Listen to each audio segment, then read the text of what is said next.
Right గా హైదరాబాద్ శివారులోని సుద్దకుంటకు మంచి రోజులు రాబోతున్నాయి. బోడుపల్లో 6 ఎకరాల పరిధిలోని చెరువు ప్రస్తుతం 3 ఎకరాలకు పరిమితమైంది. 30 ఏళ్లుగా చెరువు చుట్టుపక్కల నిర్మాణాలు సాగాయి. ఎఫ్టీఎల్ పరిధిలోని ఇండ్లను హైడ్రా కూల్చివేస్తుందంటూ ఈ మధ్య కాలంలో ప్రచారం జరిగింది. ఆందోళన చెందిన స్థానికులు హైడ్రా కమిషనర్ రంగనాథ్ ను ఆశ్రయించారు. ఆయన సుద్దకుంటను పరిశీలించారు. బతుకమ్మ కుంట తరహాలో అభివృద్ధి చేస్తామని హామీ ఇచ్చారు ఆయన. ఇక దీంతో స్థానికులు ఊరట చెందారు.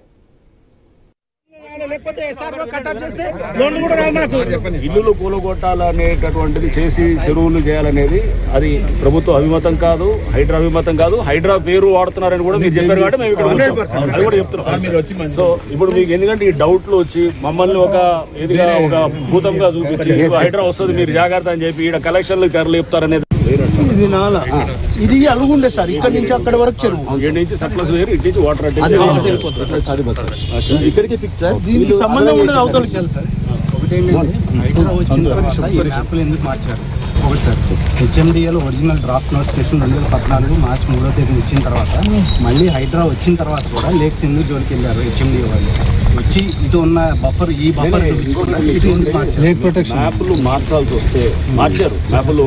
ఇప్పుడు ఏది మహేశ్వరం దగ్గర వీళ్ళు ఉండే ఎవరు వర్టెక్స్ బిల్డర్స్ మేము ఆడ ఫస్ట్ అడిగితే 2 ఎకరాల చెరువు అన్నారు. గట్టిగా మాట్లాడితే ఇంకొక 8 ఎకరాలు అన్నారు. ఇంకా గట్టిగా మాట్లాడితే 10 ఎకరాలు అన్నారు. అంటే పెరుగుతూ పోయింది అనమాట 10 ఎకరాలు. సో అది మార్చడం అనేది చేయొచ్చు, ప్రొవైడెడ్ ఆ చుట్టూ ఖాళీ స్థలం ఉండి చెరువు దానికి వాళ్ళు డిఫైన్ చేయాలి. బట్ ఇక్కడ ఇల్లులు వచ్చేసి అంతా ఉంటాయి కనుక దీని చెరువుని మనం పెంచుకుంటూ పోతే